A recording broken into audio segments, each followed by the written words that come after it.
It's the height of the Great Depression. Jobs are scarce, money is tight.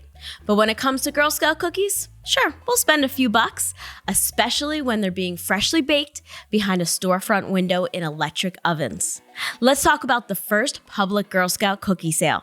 It happened because of a Philadelphia Girl Scout, and it turned a simple fundraiser into a nationwide model for innovation, branding, and community-driven economics. Welcome to the 52 Weeks of First podcast, brought to you by Philadelphia's Historic District and Visit Philly. I'm Marisa Magnatta from WMMR's Preston and Steve Show, and I'm joined by Ashley Landerman. You might know her from the Food Network as the Holiday Baking Championship winner in 2023. Ashley is a former Girl Scout who grew up selling cookies out of her own home and went on to become a professional pastry chef and co-owner of Two Tarts Bakery and Scoop Street Ice Cream in Texas. Ashley, I'm so excited to chat with you today. Me too. Thank you so much for having me on. So take me back for a second. How old were you when you first joined the Girl Scouts, and what do you remember about it? Well, I actually joined the Girl Scouts earlier than I can actually join because my mom was a troop leader. So I was about 6 years old, which isn't old enough to be a Girl Scout, but my older sister was, and she was a troop leader. So I got to go to every meeting, every sale, every activity. I basically, our whole house was the distribution center of all the cookies. So it was very exciting. You were in the middle of it then. We were in the middle of it. You feel really special when you know someone's in charge. And I definitely loved having my mom as the troop leader, and I got to kind of stick by her side. And I have very vivid memories of getting those shipments of cookies in, organizing them in my living room. Probably couldn't even sit on any couches because everything was covered in cookies. Sure. But I definitely very, very fond memories. And all of those people coming over your house. I mean, you were the most popular people on the block at that time of year. Exactly. And everybody's coming to get their orders. You're loading them up in their cars, all of that. So Ashley, that was part of your childhood. These cookie sales date all the way back to 1917. That's when women were just baking the cookies out of their homes and deciding that they could raise funds for the Girl Scouts. But of course, it was a Girl Scout who decided we could make this even more innovative. It was around the 1930s when the Girl Scouts teamed up with Philadelphia Gas and Electric. Of course, they had ovens in storefronts around the city. So the Girl Scouts came through and said, why don't we bake our cookies in your storefronts? It helps you sell ovens and show them off, and it helps us bake cookies. How innovative is that? That's amazing. So it was kind of like the first brand partnership of the times. Girl Scouts were like the first influencer. It's kind of crazy. Right? I mean, that is like pre-collab that we know it today. I mean, Yeah. We see all of these pop-ups and collabs happening. How about these girls just walking in and saying, let us bake in your ovens? So in 1934, they partnered up with the Keebler Wild Baking Company. And that is the company that we know today who produces these Girl Scout cookies. Initially, they produced 100,000 boxes. That's a lot. And that's why you would need commercial baking industries to make this, not just a storefront in Philadelphia. Girl Scout cookies almost go before even Girl Scouts. Like, people think of Girl Scout cookies as such great brand recognition. It's something that as a person who builds a brand that, I definitely look at as inspiration. Yeah. And being able to support these young, youthful girls who are just trying to empower themselves and learn from the people around them really brings people together. And it gives you a sense, sense of self excitement to Yes. celebrate these people and a community. Whenever you give someone a child with responsibility, it automatically gets poured into their self-worth. And I think that is something that the Girl Scouts have excelled in. Now, when you started as a Girl Scout and selling cookies, did you think of it as a business, or was it just kind of a club and something fun to do?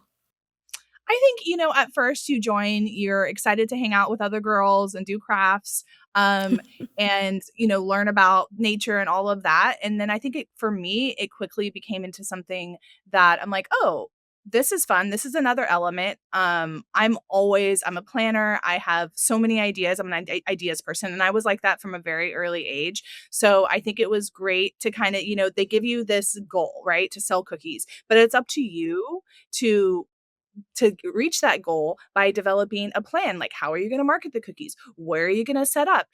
Definitely, I started my bakery at farmers markets. Really, I started my career at, the local grocery store, setting up my Girl Scout cookie table. And you really, having that confidence to get out there, talk to the public, ask strangers if they want to buy something is really, really difficult. And I think it's so amazing how I was pushed by the Girl Scouts and my community to really feel confident about that. Not Don't be scared of my voice, so to speak, my voice of saying like, hey, this is a great cause, and it's a delicious cookie, please buy something from me. I think, even adults to this day have issues doing that. And I love seeing how the Girl Scouts really, really push our young girls today to not only have the entrepreneurial spirit, but just have agency over themselves and have worth of their own voice. And that if you can hold the attention of an adult, imagine what you can do in the future. That's So, true. And don't forget about the incentives as well too. I mean, present day, you want to sell cookies so that you can make a living as a yes, baker. But as a young girl and a Girl Scout, I mean, they would provide prizes. You want to get yes. that cool water bottle or that sweatshirt, or a trip to Paris and London Oh are my some of gosh. the prizes that Like, they're providing these ugh, days. I know. I'm like, can I join the Girl Scouts again? Like, and so like, that's Is how there great. we could be troop leaders, and we could, I mean, of course, they would need chaperones to these trips. Yes, exactly, exactly. Yeah, I mean, I think the organization has grown so much and continues to stay relevant, with offering these amazing incentives. But really, the incentives are prizes, but the real prize is what you learn in the process of putting yourself out there selling these cookies and knowing that you have control over, you have control over actually how much money you do make and how much you sell. And the harder you work, the more you make. And I think that's a really, really great lesson. Um, as an entrepreneur, I have had to learn that the hard way over many years. And I think, not giving up is a huge lesson of being in the Girl Scouts too. You might get some no's. You're not everybody's gonna be like, yes, I want to buy 20 boxes of cookies, right? So how do you handle that? And I think learning to pivot, learning, maybe coming at them from a different angle, maybe changing your location to where you're selling the cookies. These are very basic principles that every entrepreneur, um, of all walks of life, really need to look at and have to examine to be successful. So it's really amazing that these young girls are getting to learn those basics from such a young age. Like, it's just very, very cool.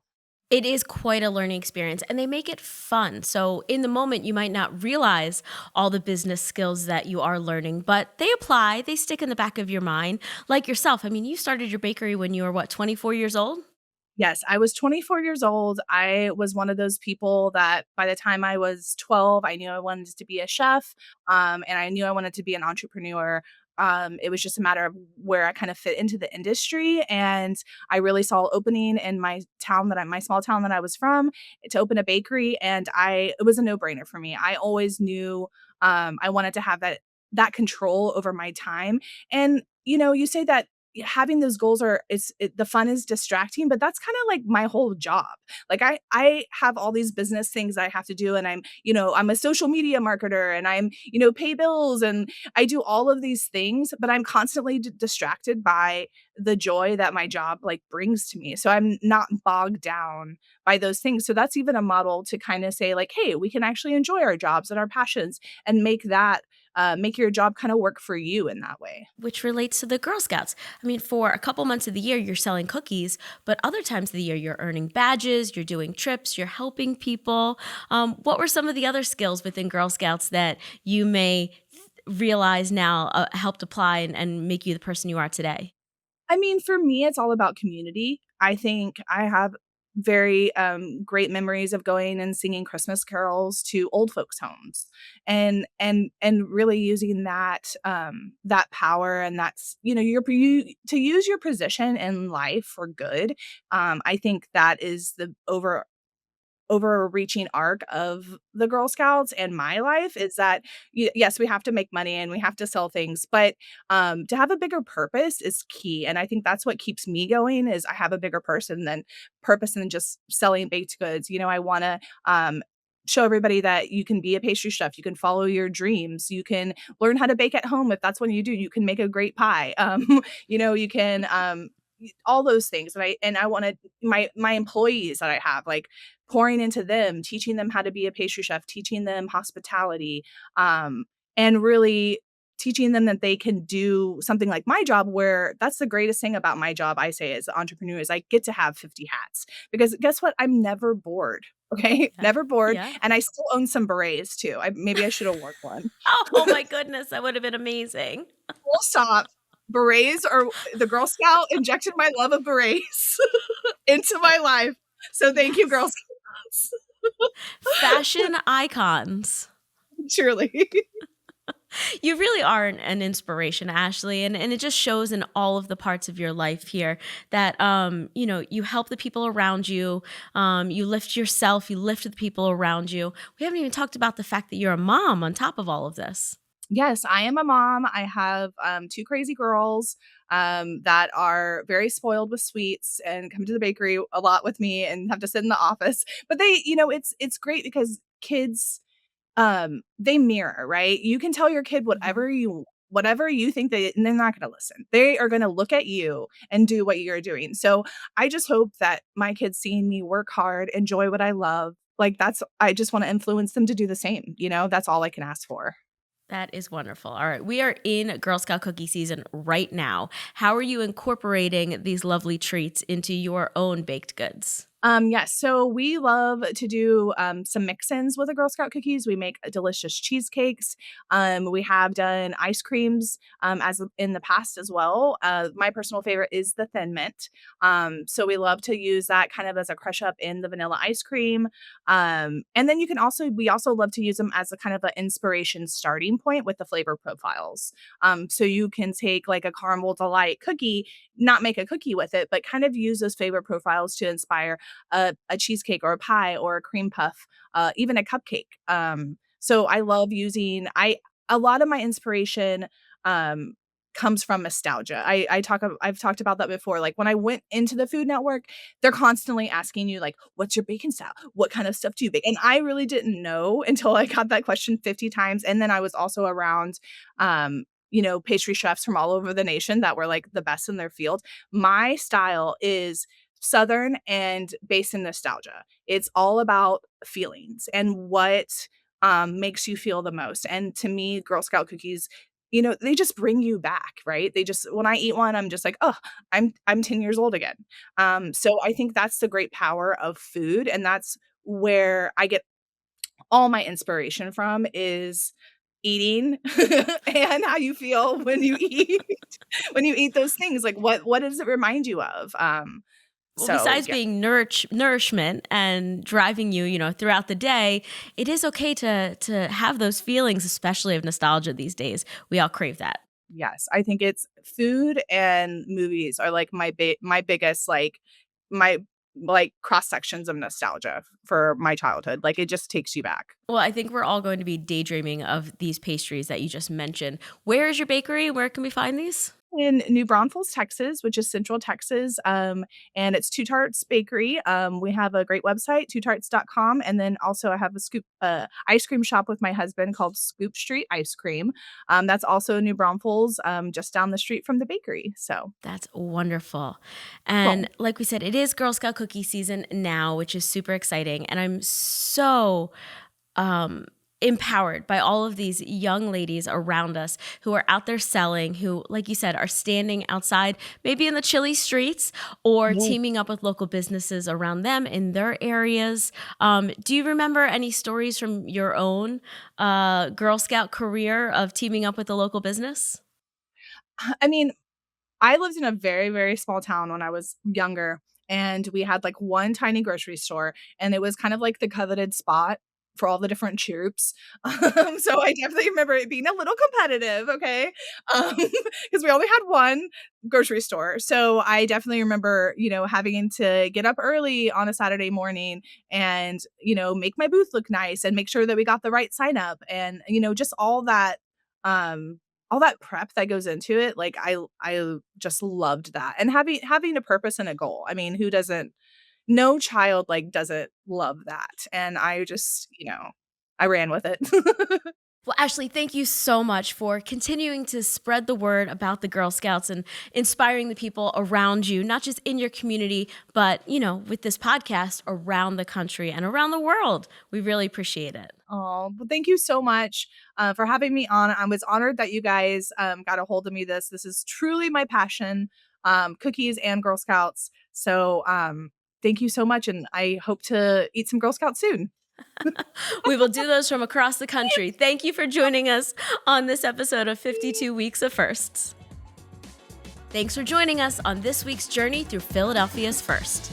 Follow us on social media using @52FirstsPhilly. And if you enjoyed this episode, share it with somebody you know who loves a good origin story. We'll see you next week.